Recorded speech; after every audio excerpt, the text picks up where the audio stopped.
20 বছর আগে আমাদের উস্তাদ আনিস আনসারী সাহেবের পরিবর্তে একটা গজল লিখছে, বলবো আপনাদেরকে? বাবা বন্ধ বাবা লাগে আমার ডর, ফেরেশতারা গর্জু মারবে কবরের ভিতর, ঠিক কিনা? দয়াল বাবা ভণ্ড বাবা লাগি আমার ডর, দয়াল বাবা ভণ্ড বাবা লাগি আমার ডর, ফেরেশতারা গর্জু মারবে কবরের ভিতর বাবা, ফেরেশতারা গর্জু মারবে কবরের ভিতর। এই পারা যাবে না, সবাই বলতে পারবো না? দয়াল বাবা ভণ্ড বাবা লাগে আমার ডর, ফেরেশতারা গর্জু মারবে কবরের ভিতর। পারবো তো ইনশাআল্লাহ?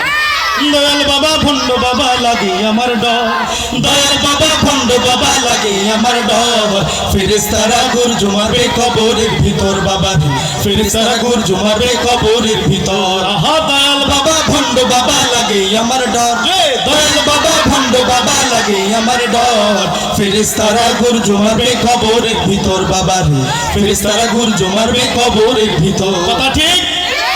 আর দয়াল বাবা এমন গুণী, আরে মুইতে হালাই লয় না পানি, এরকম আছে নাকি নাই?